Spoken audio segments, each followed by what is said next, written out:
नमो अरिहंताणं नमो सिद्धाणं नमो आयर्याणं नमो उज्जयाणं नमो लोय सव्वसाहूणम् एषो पञ्चनमुक्कारो सव्वपावपणासनो मङ्गलाणं च सव्वेसिं पठमं होयि मङ्गलम् मङ्गलं भगवान् वीरो मङ्गलं गौतमप्रभु मङ्गलं स्थूलिभद्राद्या जैनधर्मोऽस्तु मङ्गलम् अज्ञानतिमिरान्धानां ज्ञानाञ्जनशलाकया नेत्रमुन्मीलितं येन तस्मै श्री गुरवे नमः। ઓકે, આપણો વિષય છે શ્રી દંડક પ્રકરણ. આની અંદર પરમ પૂજ્ય શ્રી ગજસાર મુનિવરે આપણને ચાર ગતિમાં ભમી રહેલા એવા જે જીવો છે તેઓનો વર્ગીકરણ ટોટલ 24 દંડકોની અંદર કરીને આપ્યું છે, જેમાં આપણે આ 24 દ્વારોની અંદર વિચારણા કરવાના છીએ. તેમાંથી આપણો દૃષ્ટિ દ્વાર લાસ્ટ ટાઈમ પૂર્ણ થયેલ હતો અને આપણે દર્શન દ્વાર સ્ટાર્ટ કરેલ હતો. એની અંદર આપણે તે જોયું હતું કે દૃષ્ટિ એટલે શું છે દૃષ્ટિ દ્વારમાં, અને તે જાણતા આપણે તે જોયું હતું કે દૃષ્ટિ એટલે માન્યતા હોય છે. 3 ટાઈપની દૃષ્ટિઓ છે, મિથ્યા દૃષ્ટિ, મિશ્ર દૃષ્ટિ અને સમ્યક દૃષ્ટિ. આ 3 દૃષ્ટિઓ જોઈ, જેમાં સાસ્વાદન સમ્યક્ત્વ સમજવા માટે આપણે ઉપશમ સમ્યક્ત્વને સમજ્યા હતા. અને આગલા ભાવમાં કોઈ પણ જીવ જ્યારે સમ્યક્ત્વથી પતિત થતો હોય અને ત્યારે આગલા ભાવમાં તેણે સમ્યક્ત્વ વમીને પછી સાસ્વાદન સમ્યક્ત્વની હાજરીની અંદર તે ભાવ બદલતો થકો અહીંયા નેક્સ્ટ ભાવમાં પહોંચે ત્યારે અપર્યાપ્ત અવસ્થાની અંદર તેની પાસે સાસ્વાદન પણ હોઈ શકે છે. વમતા વમતા આવે તો ત્યારે તે ટાઈમે અપર્યાપ્ત અવસ્થામાં તેની પાસે સાસ્વાદન સમ્યક્ત્વની હાજરીની પોસિબિલિટી હોવાને કારણે અહીંયા આ દંડક પ્રકરણની અંદર 3 વિકલેન્દ્રિયો છે, તેના 3 દંડકોમાં સમ્યક દૃષ્ટિપણું તે સાસ્વાદન સમ્યક્ત્વના હિસાબે જણાવ્યું છે, તે આપણને બતાવ્યું છે. એની અંદર આપણે ઉપશમ સમ્યક્ત્વની વિચારણા કરેલ હતી, તો તેમાં એક ક્વેશ્ચન એ રીતે આવેલ કે ઉપશમ સમ્યક્ત્વ એક જ ભાવની અંદર કેટલી વખત મળી શકે છે. તો તેના માટે આપણને એ જાણવું કે તે સામાન્યથી એ રીતે કહ્યું છે કે એક જ ભાવમાં ઉપશમ સમ્યક્ત્વ માત્ર એક વખત પ્રાપ્ત થઈ શકે, માત્ર સામાન્યથી કહ્યું. તે શા માટે? કારણ કે અસંખ્ય કાળ પછી તે બીજી વાર પ્રાપ્ત થઈ શકે છે સામાન્યથી, પણ વિશેષથી એક ભાવમાં 5 વખત પણ આ પ્રાપ્ત થઈ શકે છે. અને કોઈકને અંતર મુહૂર્તમાં પણ બીજી વખત આ ઉપશમ સમ્યક્ત્વની પ્રાપ્તિ થઈ શકે છે, પણ એવા અમુક જીવ જ હોય. બધા જ ને આ રીતે થાય જ એવું જરૂરી નથી, રેર કેસમાં આવું થતું હોઈ શકે છે. એટલે એના હિસાબે કેટલી વખત આપણે જોયું, સામાન્યથી એક વાર. અને તે કઈ અપેક્ષાએ કહ્યું? કારણ કે ઉપશમ સમ્યક્ત્વ તે અસંખ્ય કાળ પછી બીજી વાર પ્રાપ્ત થઈ શકે છે, તેના માટે. તેમાં એ માટે કહ્યું છે કે તે ઝડપથી પમાતું નથી, કારણ બીજી વાર પામતા અસંખ્ય કાળ લાગે છે, તેના માટે. અને બાકી તો ઘણા વખત પણ પામી શકાય છે એક ભાવમાં. આ રીતે જાણવું. અને જે 5 વખત બતાવ્યું કે ઘણા વખત બતાવ્યું, એ માત્ર રેર કેસ કોઈક જીવોને માટે બતાવ્યું. તેમના માટે અંતર મુહૂર્ત પછી પણ ફરી વાર પ્રાપ્તિ થઈ શકે છે એના માટે. પણ સામાન્યથી તો એક જ વાર પ્રાપ્તિ થઈ શકે છે એક ભાવમાં, તો તે જાણવું. ઓકે, તો એ આપણે જાણ્યું. પછી 5 સ્થાવરો, તેમના માટે એકમાત્ર મિથ્યા દૃષ્ટિ સિદ્ધાંતમાં એટલે કે અહીંયા દંડકમાં બતાવી છે. કર્મગ્રંથના હિસાબે આમના માટે કોણ કોણ? પૃથ્વી, કાય, અપકાય અને વનસ્પતિ. આ 3ના માટે સાસ્વાદન સમ્યક્ત્વની હાજરી હોઈ શકે છે અપર્યાપ્ત અવસ્થામાં, પણ દંડક પ્રકરણના હિસાબે એ નથી લેવાનું. પછી આ 16 દંડકો છે, તેમના માટે 3 દૃષ્ટિઓની પોસિબિલિટી શાસ્ત્રકાર ભગવંતોએ બતાવી છે, એ આપણે જોયું હતું. પછી દર્શન દ્વાર, તેની અંદર આપણે તે જોયું કે કોઈ પણ પદાર્થ હોય કે વસ્તુ હોય તો તેના 2 ટાઈપના ધર્મ હોય છે. ધર્મ એટલે કે પ્રોપર્ટીઝ કે ગુણ. તો એક કેવા ટાઈપના? એક તો છે સામાન્ય ધર્મ અને બીજો વિશેષ ધર્મ. એવા 2 ટાઈપના તેના ધર્મ હોઈ શકે છે. એમાંથી હવે જે સામાન્યનો બોધ જો થાય આત્માને, તો તેને દર્શન કહ્યું.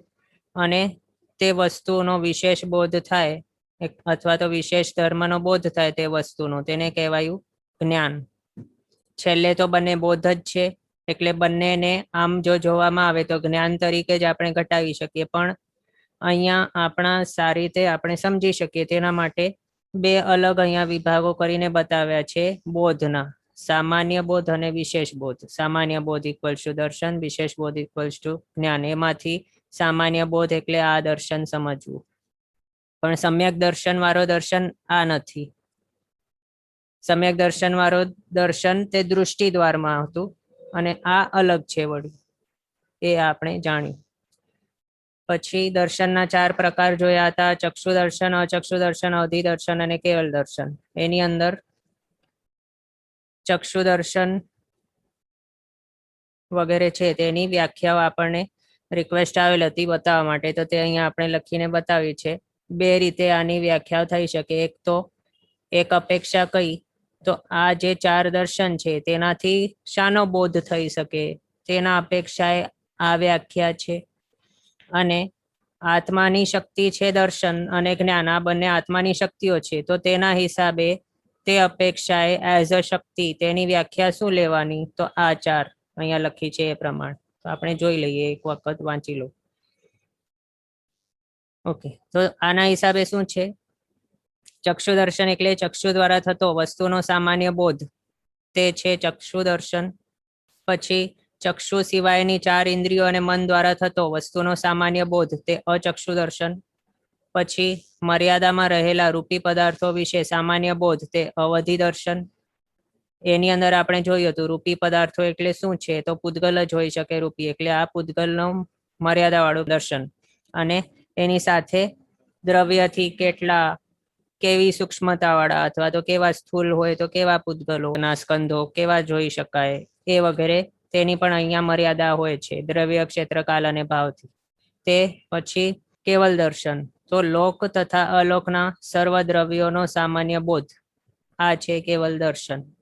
આ થયો હવે બોધની અપેક્ષાએ શાનો બોધ થાય, આના કારણે અથવા તો આમના દ્વારા શાનો બોધ થાય તે. પછી શક્તિની અપેક્ષાએ જોઈએ તો આવા ટાઈપની ડેફિનેશન. એની અંદર ચક્ષુ દર્શન એટલે ચક્ષુથી રૂપ, રંગ, વર્ણ સંબંધી સામાન્ય ધર્મ જાણવાની શક્તિ, તે છે ચક્ષુ દર્શન. પછી અચક્ષુ દર્શન એટલે ચક્ષુ સિવાયની 4 ઇન્દ્રિયો અને મનથી રસ આદિ સંબંધી સામાન્ય ધર્મ જાણવાની શક્તિ, તે છે અચક્ષુ દર્શન. એ આપણે જાણ્યું હતું.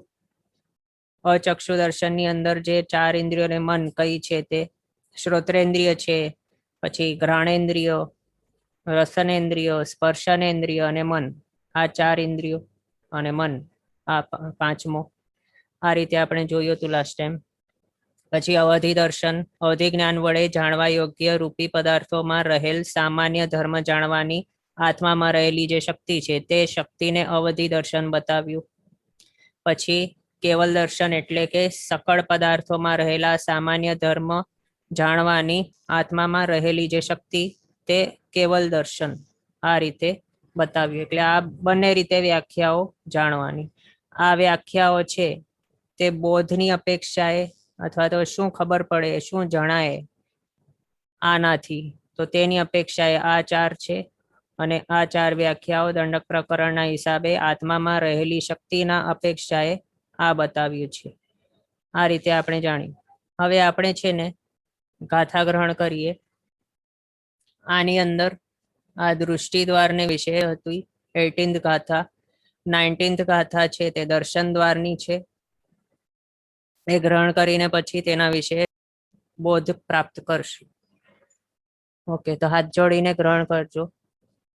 થાવર બીતીસુ અચક્ષુ ચૌરિંદીસુ તદ્દુગમ સુએ ભણિયમ મણુઆ ચૌદંસણીણો શેષેસુ તિગમ તિગમ ભણિયમ. આની અંદર શું બતાવ્યું? થાવર, થાવર એટલે કે સ્થાવર જીવો. બી એટલે કે 2 ઇન્દ્રિયો. તી, તી એટલે કે તે ઇન્દ્રિયો. સુ પ્રત્યય છે એ બતાવવા માટે કે સ્થાવર એટલે કે સ્થાવરો એકેન્દ્રિયો, 2 ઇન્દ્રિયો અને તે ઇન્દ્રિયો તેમના વિશે તે શું શું જે પ્રત્યય છે તે બતાવે છે કે તે આગળના જે છે આટલા તેમના વિશે. તો તેમના વિશે શું? તો અહીંયા અચખ્ખું એટલે કે આ બધા જે છે તેમના માટે અચખ્ખું એટલે કે અચક્ષુ દર્શન, એક જ દર્શન છે. પછી ચૌરિંદી શું તદ્દુગમ એટલે ચૌરિંદી શું એટલે કે ચૌરેન્દ્રિયો અથવા તો ચૌરેન્દ્રિય જે જીવો છે તેમના વિશે. તદ્દુગમ તદ એટલે કે તે તો શું? તો તે દર્શન. દુગમ એટલે કે બે, એટલે કે તે બે દર્શનો. તો તે બે કયા? તો ફર્સ્ટ ટુ. એમાં પહેલા બે કયા? તો અચક્ષુ દર્શન અને ચક્ષુ દર્શન. આ બે દર્શનો ચૌરેન્દ્રિયોને માટે. સુએ ભણ્યમ, સુએ એટલે કે શાસ્ત્રોમાં અથવા તો સૂત્રોમાં અથવા તો સિદ્ધાંતમાં, સિદ્ધાંતમાં અથવા તો શાસ્ત્રની અંદર ભણ્યમ, ભણ્યમ એટલે કહેવાયું છે, કહેલું છે. પછી મણુઆ ચૌદંસણીણો, મણુઆ એટલે કે મનુષ્યોને માટે. એ પણ અહીંયા કયા મનુષ્યોની વાત ચાલુ છે? તો ગર્ભજ પંચે, ગર્ભજ એવા મનુષ્યો તેમના માટે આ ચાલુ છે. 24 દંડકોની અંદર તેમની જ અહીંયા વાત કરેલી છે, તેના માટે આ મણુઆ એટલે તે જ લેવાનું, પણ સમોર્ષિમ મનુષ્યો અહીંયા નથી લેવાના. તો એમના માટે શું બતાવ્યું? ચૌદંસણીણો, ચૌ એટલે કે ચાર, દંસણીણો એટલે કે દર્શનો.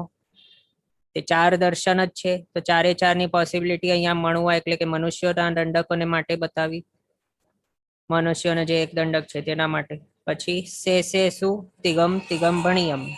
સે શું એટલે શેષ જે બાકી રહેલા છે તેઓના વિશે. શું અહીંયા આવી ગયું પાછું? તો તે પ્રત્યે શું બતાવે છે? પ્લુરલ બતાવે છે. અને એમના વિશે તે શું બતાવે છે? તિગમ, તિગમ ભણિયમ એટલે બાકીના જે દંડકો બચી ગયા છે અહીંયા જે બતાવ્યા, એકેન્દ્રિય, બેન્દ્રિય, તેન્દ્રિય, ચૌરેન્દ્રિય અને મનુષ્યો. આમના સિવાય બાકી જે બચી ગયા છે દંડકો, તેમના માટે ત્રણ દર્શનો. તિગમ, તિગમ એટલે ત્રણ. ભણિયમ એટલે કે કહ્યા છે. તો શું કહ્યા છે? અહીંયા દર્શનની વાત ચાલુ છે ને, એટલા માટે ત્રણ દર્શન બતાવ્યા છે. એ આ 19મી ગાથામાં આપણને શાસ્ત્રકાર ભગવંતોએ બતાવ્યું છે. તો એ જોઈ લઈએ. તો આગળ આપણે શું જોયું હતું? થાવર બીતી શું અચખ્ખું એ ગાથામાં આવ્યું. તો અહીંયા આપણે તે બતાવ્યું છે. થાવર એટલે કે આ પૃથ્વી કાય, અપકાય, તેવકાય, વાવકાય અને વનસ્પતિ કાય. આ 5 સ્થાવરો છે. એક એકના એક દંડક એટલે સ્થાવરોના ટોટલ 5 દંડક થઈ ગયા. તે પછી બી તીસુ, બી એટલે કે બે ઇન્દ્રિયો. તીસુ, તીસુની અંદર જે તી છે તેનું મિનિંગ છે તે ઇન્દ્રિયો. એટલે થાવર બી તીસુ અચખ્ખું, એ અચક્ષુ દર્શન છે, એક જ દર્શન છે માત્ર. આ 5 સ્થાવર અને બેન્દ્ર તેન્દ્ર ટોટલ 7 દંડકોને માટે માત્ર અચક્ષુ દર્શન. એ શા માટે? ચક્ષુ દર્શન કોને હોઈ શકે? તો જેની પાસે આંખો હોય, ચક્ષુર ઇન્દ્રિયો હોય તેના માટે. પણ એકેન્દ્રિયો છે તેમના પાસે માત્ર શું છે? સ્પર્શન ઇન્દ્રિય છે, ચક્ષુર ઇન્દ્રિય છે જ નહીં. પછી બે ઇન્દ્રિય છે તેમના પાસે શું છે? સ્પર્શન ઇન્દ્રિય અને રસન ઇન્દ્રિય છે, ચક્ષુર ઇન્દ્રિય છે જ નહીં, એટલે માત્ર એક જ અચક્ષુ દર્શન. પછી આ તે ઇન્દ્રિયો, તો તેમના પાસે પણ કઈ ઇન્દ્રિયો છે? સ્પર્શન ઇન્દ્રિય, રસન ઇન્દ્રિય, ગ્રહણ ઇન્દ્રિય, ચક્ષુર ઇન્દ્રિય છે જ નહીં, એટલે એમના માટે પણ અચક્ષુ દર્શન જ છે, ચક્ષુ દર્શન નથી. પછી આમના ભવો જેવા છે, સ્થાવર હોય કે બે ઇન્દ્રિયો ને તે ઇન્દ્રિયો, એ બધા કેવા છે? અસમૂર્છિમ છે, એટલે અસંગની છે, એટલે મન વગરના છે આ બધા. તો આવા જે જીવો હોય અસંગની, તેમના માટે અવધિ દર્શન તે પોસિબલ છે જ નહીં. ન તો કેવલ દર્શન પોસિબલ છે. કેવલ દર્શન માત્ર મનુષ્યોને માટે જ છે. કેવલ જ્ઞાન, કેવલ દર્શન માત્ર મનુષ્યોને માટે. પણ બાકીનો જે અવધિ દર્શન છે, તે અવધિ દર્શન આમના માટે પોસિબલ શા માટે નથી? કારણ આ અસંગની જીવો છે, તેના માટે એ નથી. પછી ચક્ષુ દર્શન શા માટે નથી? તો આપણે જોયું, ચક્ષુર ઇન્દ્રિય છે જ નહીં, તો ચક્ષુ દર્શન પણ નહીં હોય. તો બાકી બચ્યું આજ માત્ર અચક્ષુ દર્શન. એટલે એક જ એવો અચક્ષુ દર્શન આ 7 દંડકોને માટે જાણવું. પછી ચૌરિંદીસુ તદ્દુગમ બતાવ્યું. તો ચૌરિંદીસુ એટલે કે ચૌરિન્દ્રિયો જે છે તેમના માટે તદ્દુગમ એટલે તે બે દર્શનો. તો તે બે તો કયા? તો ચક્ષુ દર્શન અને અચક્ષુ દર્શન, આ બે દર્શનો. ચૌરેન્દ્રિયોની પાસે ચક્ષુરિન્દ્રિય હોય છે, તેના માટે આમના પાસે ચક્ષુ દર્શન એક એડિશનલ આવી ગયું. ચક્ષુ દર્શનનું મિનિંગ શું હતું? ચક્ષુ દ્વારા જે વસ્તુ છે તેના સામાન્ય ધર્મના વિશે જે જાણકારી પ્રાપ્ત થાય તે, અથવા તો વસ્તુના રૂપ આદિના વિશે સામાન્ય જાણકારી કે સામાન્ય બોધ જે પ્રાપ્ત થાય તેવી જે શક્તિ છે આત્માની, તેને અહીંયા ચક્ષુ દર્શન બતાવ્યું હતું. તો એવું તો છે, આની પાસે ચક્ષુરિન્દ્રિય છે, તે જાણી શકે છે, સામાન્ય બોધ તેને થઈ શકે છે, તેના માટે ચક્ષુ દર્શન. પછી અચક્ષુ દર્શન, બાકીની ઇન્દ્રિયો. હવે જુઓ, કોઈ પણ જે છે ને જીવો, મિનિમમ તેની પાસે અચક્ષુ દર્શન તો હોય જ. કોઈ પણ એવો જીવ નહીં મળે આખા વિશ્વની અંદર, સંસારી એક પણ એવો જીવ નહીં મળશે કે જેની પાસે એક પણ દર્શન નહીં હોય. મિનિમમ અચક્ષુ દર્શન તો બધા જ જીવોની પાસે હોય ને હોય જ.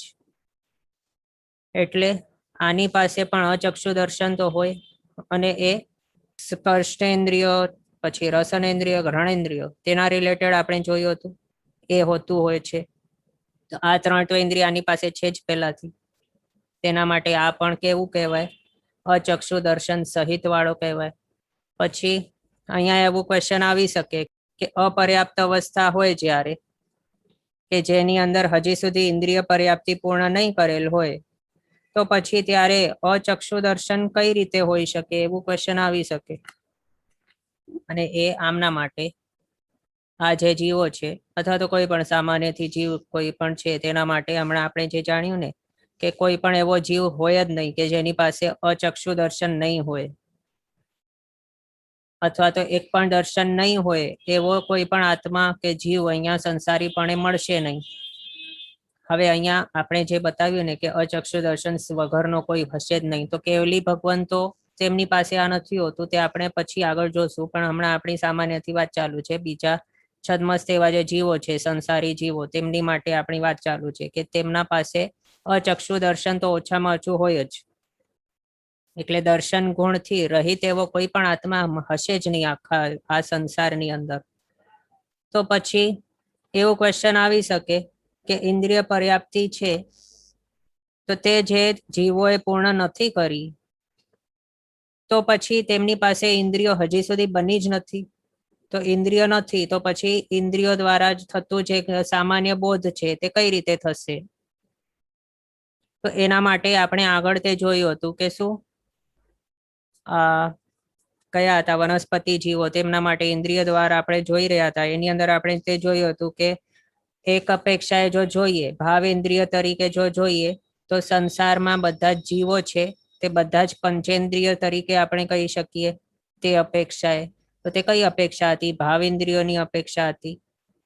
તો એ જ રીતે અહીંયા પણ અપર્યાપ્ત અવસ્થાની અંદર ભલે તેણે કોઈ પણ આત્માએ આ ઇન્દ્રિય પર્યાપ્તિની પૂર્ણતા કરી નહીં હોય, તો પણ તેની પાસે ભાવ ઇન્દ્રિયો તો હોય છે. અને એ પણ કયા સ્વરૂપે? તો મતિ જ્ઞાનાવર્ણીય કર્મનો ક્ષયોક્ષમ રૂપી જે જ્ઞાનરૂપ શક્તિ છે, તેના સ્વરૂપે તેની પાસે ભાવ ઇન્દ્રિયો તો હોય છે. અને તે જ રીતે દર્શન શક્તિ રૂપ ભાવ અચક્ષુ દર્શન પણ હોય છે. એના હિસાબે અહીંયા આ બતાવ્યું છે, તે જાણવું. એટલે અપર્યાપ્ત અવસ્થાની અંદર પણ અચક્ષુ દર્શન તો હોય જ. ઓકે, આ આપણે જાણ્યું. પછી આગળ મણવા 14 અંશાણીનો પછી જોશું. શેષે શું તિગમ તિગમ ભણિયમ, આ જોઈ લઈએ પહેલા. શેષે શું છે? તો આગળ કયા કયા દંડક થઈ ગયા હતા? એકેન્દ્ર, બેન્દ્ર, તેન્દ્ર, ચૌરેન્દ્રિય, આ 4 દંડક થયા. પછી ગર્ભ તિર્યંશનો એક દંડક બાકી હતો, દેવતાઓના 13 દંડક બાકી હતા, અને એક નારકોનો દંડક બાકી હતો. મનુષ્યનો આગળ આપણે જોશું. તો આ આટલા જે દંડકો છે, ટોટલ 15 દંડકો તેમને બતાવ્યા છે કે શેષે શું તિગમ તિગમ ભણિયમ. તો આ 15 દંડકોને માટે 3 દર્શન બતાવ્યા છે. એટલે કે આ 3 ચક્ષુ દર્શન, અચક્ષુ દર્શન અને અવધિ દર્શન, આની પોસિબિલિટી બતાવી છે. અને આમાંથી હવે અહીંયા આપ જે સ્ક્રીન ઉપર જોઈ શકો છો, આ 13 દંડકો દેવતાઓના અને આ નારકોનું, આ જે નારકો અહીંયા દેખાય છે તે, આટલા જે 14 દંડક છે તેમના માટે આ 3 તો હોય જ, ચક્ષુ દર્શન, અચક્ષુ દર્શન અને અવધિ દર્શન. અને ગર્ભસ્થ તિર્યંચનો એક દંડક છે તેના માટે પોસિબિલિટી દર્શાવી છે કે હોય પણ, એટલે મેક્સિમમ આટલા દર્શનો એમના માટે કહ્યા છે. પણ બધા જ ગર્ભસ્થ તિર્યંચો હોય, બધાની પાસે આ 3 હોય જ એવું જરૂરી નથી. આપણે અહીંયા મેક્સિમમ પોસિબિલિટીઝ સમજી રહ્યા છીએ અહીંયા. ઓકે, તો એના હિસાબે આમના માટે તો હોય જ, કારણ કે એમને દેવતા સ્વરૂપેનું ભાવ મળ્યું છે. આ નારકો છે તેમના માટે પણ આ 3 હોય જ, કારણ કે નારકીનું ભાવ તેમને મળ્યું છે. એટલે તેઓને અવધિ દર્શન ને અવધિ જ્ઞાન તો હોય જ. અને અવધિ જ્ઞાન કે વિભંગ જ્ઞાન કયું હોય તે આપણે પછી જોશું, પણ અહીંયા અવધિ દર્શન છે એ તો હોય જ આ બંને એટલે કે આ 14 દંડકોને માટે. પણ ગર્ભસ્થ તિર્યંચનું છે તેમના માટે શું છે, વધારેમાં વધારે આટલા દર્શન બતાવ્યા છે. અને અવધિ દર્શન કોને હોઈ શકે, તો એવા માત્ર ગર્ભસ્થ તિર્યંચો કે જેઓએ દેશવીરથી ધર્મ સ્વીકાર્યો હોય, અથવા તો સંયમ તપ વગેરે કંઈક કર્યું હોય. સંયમ એટલે ઇન્દ્રિયોનું સંયમ, સર્વવીરતિ રૂપી સંયમ આમના માટે પોસિબલ નથી.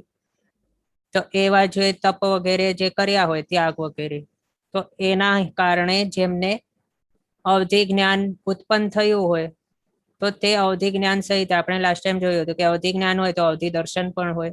તો એવા જે ગર્ભસ્થ તિર્યંચો હોય એમની માટે અવધિ દર્શનની પોસિબિલિટી હોય છે, કે જેઓએ અવધિ જ્ઞાન અવધિ દર્શનની લબ્ધિ પ્રાપ્ત કરેલ છે. તો એમના માટે આ બતાવ્યું છે. એટલે આટલા છે શું તિગમ તિગમ ભણ્યમ 15 દંડકો આમના માટે જાણવું, આ 3 દર્શનો. પછી નેક્સ્ટ આવે છે મણવા 14 અંસણીનો. એટલે આ મનુષ્ય, એ પણ ગર્ભજ મનુષ્ય, તેનો એક દંડક, તેના માટે કયું 4 દર્શનની પોસિબિલિટી. એટલે 4 દર્શનો કયા થઈ ગયા, બધા જેટલા પણ છે દર્શન, બધાની આની અંદર પોસિબિલિટી છે. હવે આની અંદર શું સમજવાનું, કે જેટલા પણ દ્વારો આપણે જોઈ રહ્યા છીએ એની અંદર મેક્સિમમ એવું જ છે, બધા જ દ્વારોની અંદર, કે જેટલું મેક્સિમમ પોસિબિલિટી છે, ભલે તે જ્ઞાન હોય, દર્શન હોય, સંગ્રહણ છે, સંસ્થાન છે, સંજ્ઞાઓ, શરીર, પછી સમુદ્ગાત પણ છે, એ બધા જે દ્વારો આપણે હમણાં સુધી જોયા એની અંદર મેક્સિમમ પોસિબિલિટીઝ જે પણ હતી કે આટલા નંબરના હોઈ શકે છે. 7 સમુદ્ગાત છે, પછી 5 ટાઈપના શરીરો છે, દૃષ્ટિ 3 ટાઈપની, ઇન્દ્રિય 5 ટાઈપની, લેશિયા 6 ટાઈપની, કષાય 4, સંઘાણ 6, આ બધા જે આપણે આગળ જોયા હતા, તો તેની અંદર જેટલા પણ નંબરના હતા તે બધા મનુષ્યોને માટે ઘટતા જ હતા. તો આ જે છે તે અહીંયા પણ લાગુ પડે છે. એટલે કે 4 દર્શનો પોસિબલ છે, તો તે 4 મનુષ્યોને માટે હોઈ શકે છે, ગર્ભજ મનુષ્યની વાત છે. તો આ કઈ રીતે, તો ચક્ષુ દર્શન તો આ પંચેન્દ્રિય ગર્ભજ મનુષ્ય છે એના માટે ચક્ષુ દર્શન અચક્ષુ દર્શન આ બંને તો છે. પછી જો તેની પાસે હવે આ જે છે ને આ બે અવધિ દર્શન કેવલ દર્શન, આ બંને બધા જ મનુષ્યોને હોય એવું જરૂરી નથી. આપણી પાસે નથી ને કેવલ દર્શન ને અવધિ દર્શન, એટલે બધા માટે આ બંનેની જરૂરી નથી કે હોય જ. પણ આ તિર્યંચોને વિશે કઈ રીતે આપણે જોયું, અવધિ દર્શન કઈ રીતે હોઈ શકે, તે રીતે મનુષ્યને માટે પણ, કે તપ જપ સંયમ આરાધના વગેરે કર્યું હોય તો પછી તેના હિસાબે અવધિ જ્ઞાન જેટલા પ્રમાણનું પ્રગટ્યું હોય તેટલા પ્રમાણનું અવધિ દર્શન જાણવું એની સાથે એ. અને પછી ક્ષપક શ્રેણી વગેરે ચડીને તે માંડીને પછી કર્મોનો ક્ષય કર્યો હોય, આખું 4 ઘાતી કર્મોનો ક્ષય કરી દીધો હોય, 4 અઘાતી કર્મ બાકી હોય, તો ત્યારે 4 ઘાતી કર્મના ક્ષયના કારણે જે લબ્ધિઓ આને પ્રગટ થઈ છે તેની અંદર કેવલ જ્ઞાન છે, કેવલ દર્શન છે, એવા ટાઈપની લબ્ધિઓ આવેલી છે. તો એ 9 લબ્ધિઓ પ્રાપ્ત થાય છે આને, તો તે બધા જ ને પ્રાપ્ત થતી નથી, કંઈ આપણી પાસે નથી ને હજી હમણાં સુધી. પણ તે મેક્સિમમ વધારે કેટલા દર્શન હોઈ શકે આના માટે તે બતાવ્યું છે. તો જ્યારે આણે 4 ઘાતી કર્મનો ક્ષય કરી નાખ્યું અને પછી કેવલ જ્ઞાન કેવલ દર્શન પ્રગટ્યું, તો ત્યારે તે ટાઈમે કેવલ દર્શન આના માટે ઘટે. ઓકે, તો આ આપણે જાણ્યું મણવા 14 અંસણીનો. પછી હવે આગળ ગાથામાં જે બતાવ્યું છે તેનું અહીંયા આપણે ટેબલ બનાવ્યું છે. એની અંદર શું બતાવ્યું છે ગાથામાં, સ્થાવર બીતીસુ અચખ્ખુ, એટલે 5 સ્થાવરો બે ઇન્દ્રિય તે ઇન્દ્રિયો, આ ટોટલ 7 છે. તેના માટે અચક્ષુ દર્શન એટલે એક દર્શન હોય છે.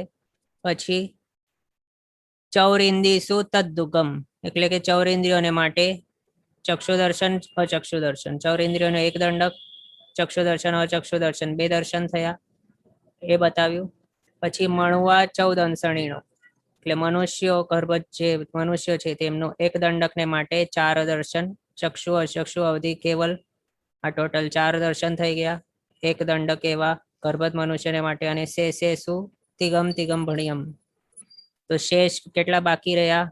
નારકોનો એક, દેવતાના ટોટલ 13 એ પણ બાયફર્કેટ કરીએ તો ભવનપતિના 10, વ્યંતરનો 1, જ્યોતિષનો 1, વૈમાનિકનો 1, ગર્ભત તિર્યંશનો 1, આ રીતે ટોટલ 15 દંડકો થયા. તેમના માટે તિગમ તિગમ ભણ્યમ, ચક્ષુ અચક્ષુ અવધિ આ 3 દર્શનો બતાવ્યા છે.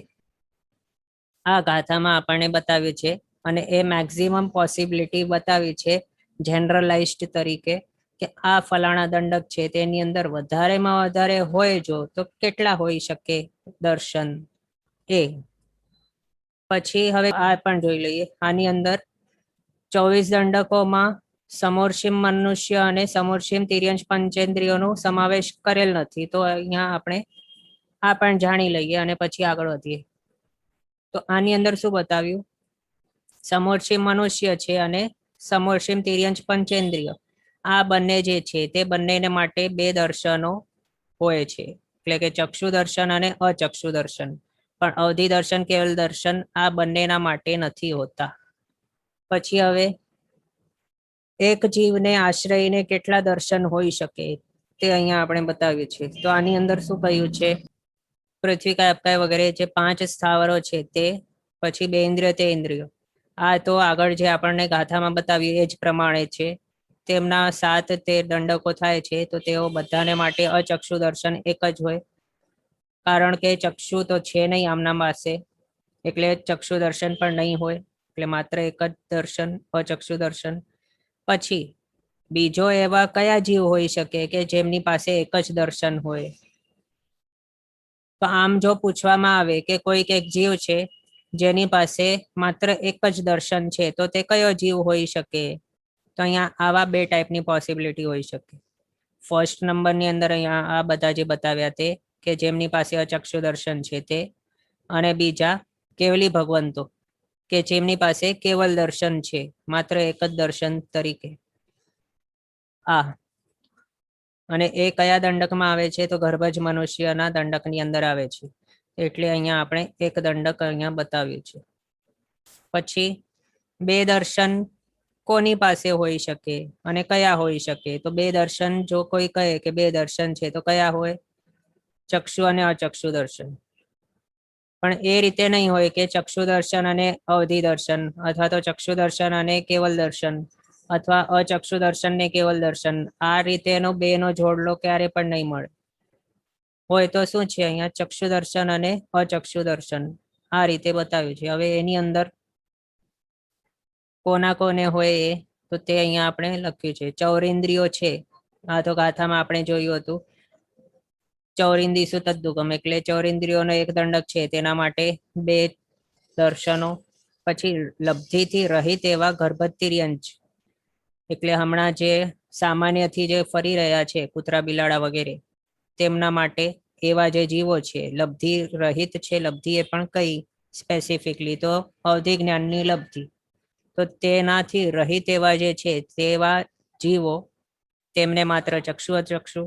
પછી લબ્ધિ રહિત એવા ગર્ભત મનુષ્યો આપણા જેવા જેમની પાસે ન તો અવધિ દર્શન અવધિ જ્ઞાન નથી અને આ પણ નથી કેવલ દર્શન અને કેવલ જ્ઞાન. તો એવા જે છે તેમના પાસે તેમની માટે ચક્ષુ દર્શન અચક્ષુ દર્શન આ 2 દર્શનો બતાવ્યા. પછી સમોર્ષિમ તિર્યંશ પંચેન્દ્રિય, તો સમોર્ષિમ તિર્યંશ પંચેન્દ્રિય છે અને સમોર્ષિમ મનુષ્ય આ 2 તેમની માટે પણ ચક્ષુ દર્શન ને અચક્ષુ દર્શન આ 2 આપણે હમણાં જ જોયું આગળની સ્લાઇડમાં. તો તે 2 દર્શનો.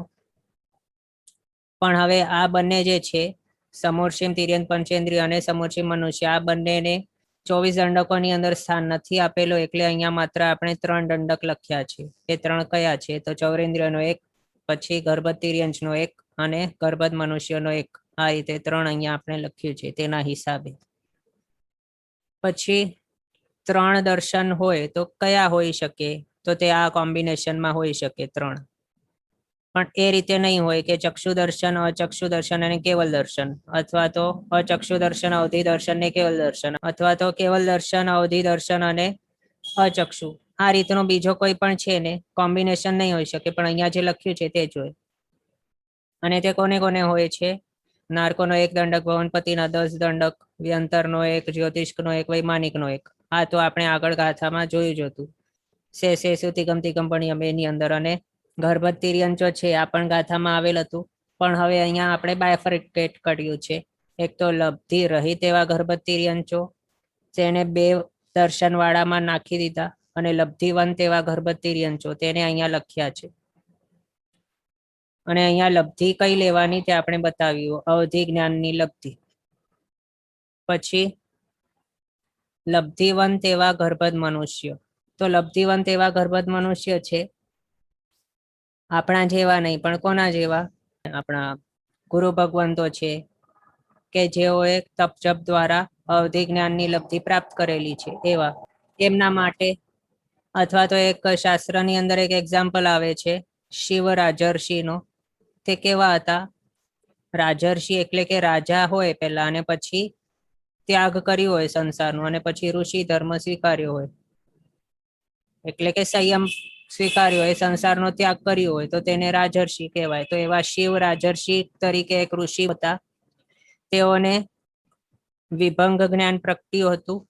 અવધિ જ્ઞાન જો મિથ્યાત્વ સહિતનું હોય તો તેને કહેવાય વિભંગ જ્ઞાન, અને સમ્યક્ત્વ સહિતનું અવધિ જ્ઞાન હોય તો અવધિ જ્ઞાન કહેવાય. હમણાં એ જ આટલું જાણવું, આગળ પછી આપણે તેના વિશે વિશેષમાં કહીશું. તો તેમને એ પ્રગટ્યું હતું. તો વિભંગ જ્ઞાન હોય કે અવધિ જ્ઞાન હોય, તેની સાથે અવધિ દર્શન તો હોય. તો એમના માટે અહીંયા અવધિ દર્શન ની હાજરી જાણવી. પછી બીજો એક્ઝામ્પલ આપણે આપણા ગૌતમ સ્વામીજી છે એમનું પણ આપી શકીએ. તેમની પાસે 4 જ્ઞાન હતા ને કેવલ જ્ઞાન થતા પહેલા, તો એ પણ અવધિ જ્ઞાનના ધણી હતા. તો અવધિ જ્ઞાનની સાથે અવધિ દર્શન પણ હોય, એટલે એવા લબ્ધિવંત ગર્ભજ મનુષ્ય.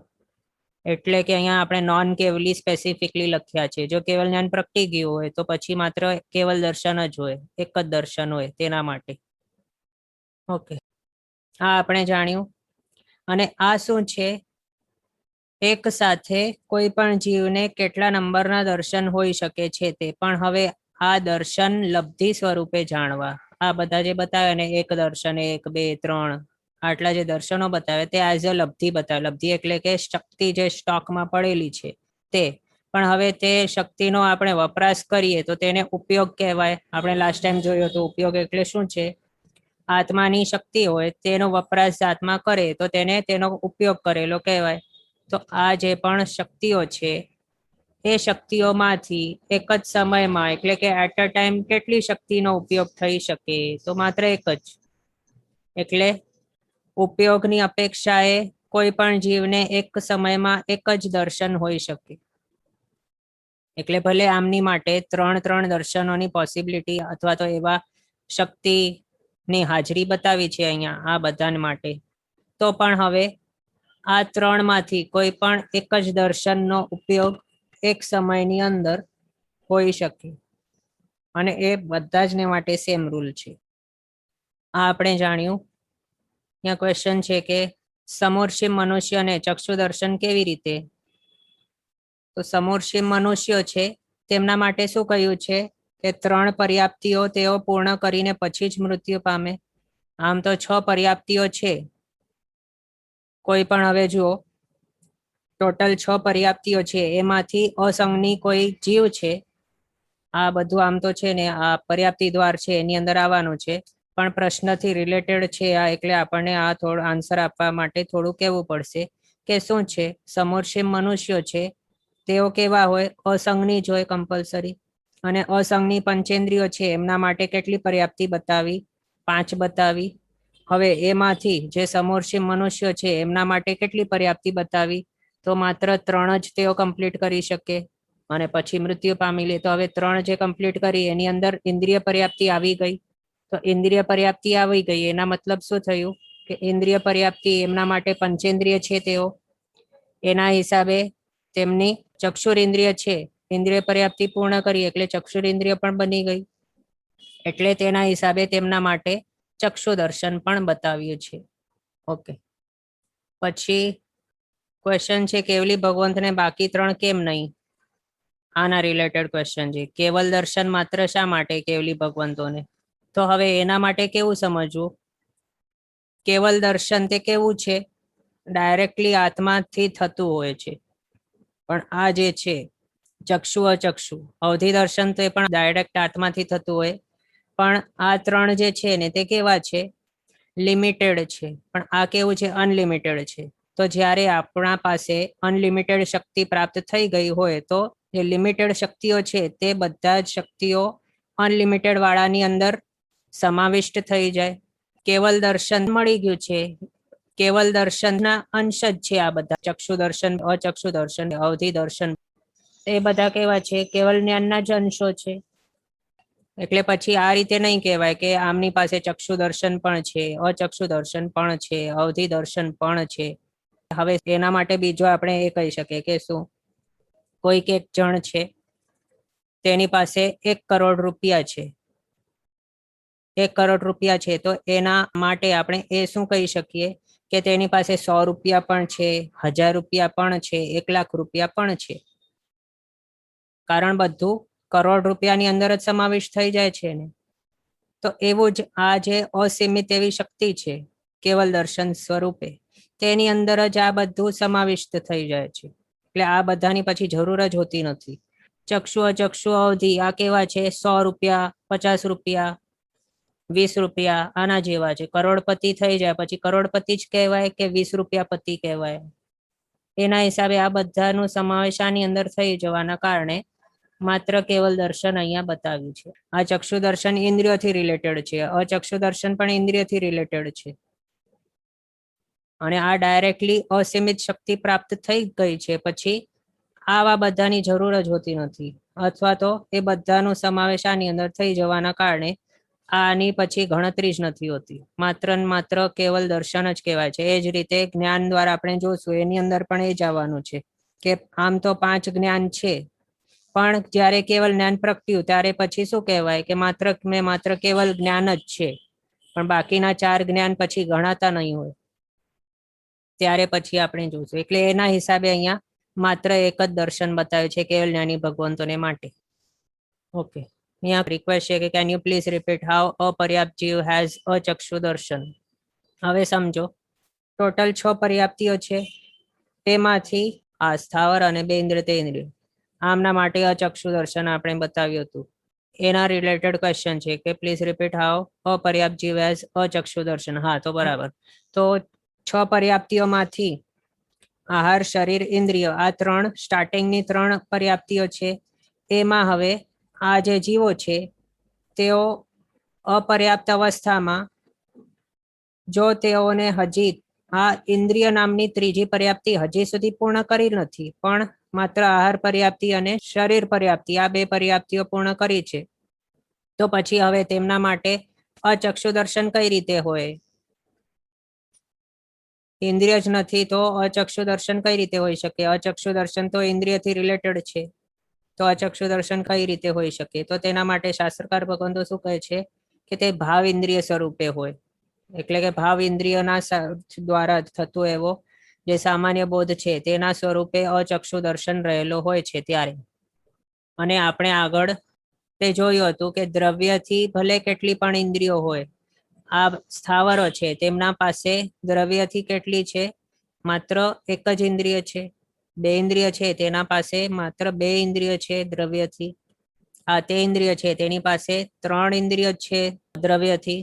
પણ ભાવથી જો જોઈએ તો સ્થાવરોની પાસે પણ 5 ઇન્દ્રિયો છે. અને એ કઈ રીતે? ભાવ રૂપે, એટલે ભાવ ઇન્દ્રિય સ્વરૂપે છે. અને એ પણ મતિ જ્ઞાન વર્ણ્ય કર્મ જે છે ને આત્મા ઉપર ચોંટેલો, તો તેનો અમુક પ્રમાણમાં ક્ષયોક્ષમ તો હોય જ છે બધા જીવોને. અને જો તેટલું પણ નહીં હોય સંપૂર્ણ રીતે જો મતિ જ્ઞાન વર્ણ્ય કર્મનો ઘાટ એવો બંધ હોય, થોડો પણ ક્ષમ નહીં હોય જો આત્માનો આ મતિ જ્ઞાન વર્ણ્ય કર્મનો, તો પછી શું થાય? તે પછી આત્મા તરીકે રહે જ નહીં. શું બની જાય? જળ બની જાય. એટલે થોડાના થોડો પ્રમાણમાં મતિ જ્ઞાન વર્ણ્ય કર્મનો બધા જે જીવો છીએ આપણા બધા સંસારી, તે બધાની પાસે તો હોય જ છે. ભલે તે કેટલા પણ સૂક્ષ્મ હોય કે સ્થાવરો પણ કેમ ન હોય, તેમના માટે પણ એ બતાવ્યું છે ભાવ ઇન્દ્રિય તરીકે. અને એ જ રીતે ભાવ ઇન્દ્રિયનું અહીંયા ઘટાડવાનું છે કે શું હજી સુધી ભલે તેઓએ ઇન્દ્રિય પર્યાપ્તિ પૂર્ણ નથી કરી, તો પણ એઝ અ ભાવ ઇન્દ્રિય તેમની પાસે રહેલું છે. તે મતિ જ્ઞાન વર્ણ્યાદિ જે કર્મ છે તેનો ક્ષમ તરીકે અચક્ષુ દર્શન પડેલું છે, અથવા તો ભાવ ઇન્દ્રિય તરીકે તે પડેલું છે તેના આત્મામાં. એ હિસાબે જાણવું. એટલે આ આપણે મતિ જ્ઞાન વર્ણ્ય કર્મનો ક્ષમ રૂપી જ્ઞાન શક્તિ જોઈ. એ જ રીતે ચક્ષુ દર્શનાવર્ણ્ય કર્મ છે, અચક્ષુ દર્શનાવર્ણ્ય કર્મ છે, એવા જે એના રિલેટેડ જે છે ને કર્મો, તેનો પણ અમુક પ્રમાણમાં તો ક્ષમ તો હોય છે. આ અચક્ષુ દર્શનના વર્ણ્ય જે કર્મ છે તેનું અમુક પ્રમાણમાં તો ક્ષમ તો હોય. અને જો તેટલું નહીં હોય તો પછી શું થઈ જાય? આખી જે દર્શન શક્તિ છે આત્માની, તે સંપૂર્ણ રીતે તેનો ઘાત થઈ જાય પછી. અને પછી તે આત્મા કેવો કહેવાય? કે તે દર્શન શક્તિથી રહિત છે. તો એવો જો થઈ જાય તો પછી શું કહેવાય? કે તે હવે આત્મા જ નથી, પણ શું બની ગયો? જડ બની ગયો. કારણ જ્ઞાન અને દર્શન આ બે જે છે તેને શું કહેવાય છે? તે લક્ષણ કહેવાય છે આત્માના. આમ તો આ બે જે શક્તિઓ છે ને, જ્ઞાન શક્તિ અને દર્શન શક્તિ, આ બંનેનો ઉપયોગ જે છે, તો તે ઉપયોગને લક્ષણ કહ્યું છે આત્માનું. તો તે શક્તિ નહીં હોય તો ઉપયોગ શાનો કરશે? એટલે એના હિસાબે અહીંયા શું બતાવ્યું? કે દર્શન હોય કે જ્ઞાન હોય, મતિ જ્ઞાન કર્મનો ક્ષમના હિસાબે જ્ઞાન ગુણ તે અમુક પ્રમાણમાં ઉજાગર હોય. એ જ રીતે દર્શનાવર્ણ્ય કર્મ છે, અચક્ષુ દર્શનાવર્ણ્ય કે જે પણ, તો તેનો અમુકના અમુક પ્રમાણમાં ક્ષમ તો હોય, જેના કારણે તેને દર્શન શક્તિ રહેલી હોય છે. એના હિસાબે ભાવ અચક્ષુ દર્શન દ્વારા થયેલું દર્શન તેના સ્વરૂપે રહેલા હોવાના કારણે આ બતાવ્યું કે ભલે તે અપર્યાપ્ત પણ શા માટે નથી હમણાં, ભલે તેને હજી સુધી ઇન્દ્રિય પર્યાપ્તિ પૂર્ણ નથી કરી, તો પણ એની પાસે ભાવ તરીકે એઝ અ ભાવ અચક્ષુ દર્શન તે રહેલું છે. તો જેના દ્વારા સામાન્ય બોધ થઈ શકે છે. એના હિસાબે અચક્ષુ દર્શન બતાવ્યું છે તેમના માટે અપર્યાપ્ત અવસ્થાની અંદર પણ. ओके, क्वेश्चन છે કે અપર્યાપ્ત એકેન્દ્રિય કો અચક્ષુ દર્શન હોતા है क्या? તો હા, હમણાં આપણે જે રીતે બતાવ્યું છે ને એની અંદર એનું પણ એક્સપ્લેનેશન આવી ગયું. અપર્યાપ્ત હોય કે કેવા પણ જીવો હોય, એટલે અપર્યાપ્ત એવા એકેન્દ્રિય પણ કેમ નહીં હોય? તેમની માટે તો અચક્ષુ દર્શન તો હોય જ. એવો આખા સંસારમાં કોઈ પણ જીવ નહીં મળે કે જેની પાસે અચક્ષુ દર્શન નહીં હોય. અને એમાં કેવલ જ્ઞાની ભગવંતોને બાકાત કરી દેવા, એટલે માઇનસ કરી દેવા. ઓકે, પછી અહીંયા ક્વેશ્ચન છે કે ગર્ભજ મનુષ્યને 3 જ દર્શન પ્રેક્ટિકલી હોય, કેવલી બન્યા પછી કેવલ દર્શનની અંદર બીજા 3 ઇન્ક્લુડેડ ગણાય. તો હવે એની અંદર કેવું છે? કેવલ જ્ઞાનની પ્રાપ્તિ થઈ જાય અથવા તો કેવલ દર્શનની પ્રાપ્તિ થઈ જાય. કેવલ દર્શનની વાત ચાલુ છે, તો કેવલ દર્શનની પ્રાપ્તિ થઈ જાય તો પછી આ જે ઇન્દ્રિયો છે તે યુઝ કરવાની પછી જરૂર જ નથી હોતી. એટલે કે ચક્ષુ છે તેના દ્વારા જોવાની કઈ જરૂર જ નથી. એટલે કે ચક્ષુ દર્શનને પછી યુઝ જ હોતું નથી કઈ. પછી અચક્ષુ દર્શન, તેનો પણ કઈ ઉપયોગ કરવાનું હોતું જ નથી. કેવલ દર્શનમાં જ બધું આવી જાય છે. પછી અવધિ દર્શન, એ કેવું હતું? માત્ર રૂપી પદાર્થો છે, એટલે કે જે પૂતગલો છે તેની મર્યાદા વાળું હતું, તેમનો સામાન્ય બોધ થાય તેવું હતું અવધિ દર્શન. તે પણ આની અંદર આવી જાય છે. આ કેવું છે? કેવલ દર્શન રૂપી હોય કે અરૂપી હોય, અહીંયા લોકમાં રહેલો હોય કે લોકથી બહાર રહેલું હોય, ભૂતકાળમાં અનાદિ ભૂતકાળ જે થઈ ગયો છે તેની અંદર જેટલું પણ પસાર થઈ ગયો છે, જે અધર્માસિકાય વગેરે જે 6 દ્રવ્યો છે, તે બધા જ ના સર્વ પર્યાયોને તે હમણાં જ, તે બધાના સામાન્ય બોધ હમણાં જ તે પ્રાપ્ત કરી શકે છે એક જ સમયની અંદર. એ જ રીતે ભવિષ્ય કાળમાં પણ જે થવાનું છે એ બધા જ ના જે પણ પર્યાયો વગેરે છે તે બધા કેવલ દર્શનથી એક જ સમયમાં તે જાણી શકે છે. તો પછી આ અવધિ દર્શનનું પણ શું રોલ છે? અહીંયા કઈ જરૂર જ નથી. અવધિ દર્શન માત્ર મર્યાદિત હતું, એ પણ માત્ર પૂતગલ રિલેટેડ હતું. એટલે આ ત્રણની પછી હોય જ નહીં જરૂરી કેવલ દર્શન એક વખત આવી જાય તો. આ બધા કેવા હતા? કેવલ દર્શનનો સ્કોપ જે છે ઇનફાઇનાઇટ, તેની અંદર આ માત્ર કેવા હતા? 0.1 0.01 ને આવા.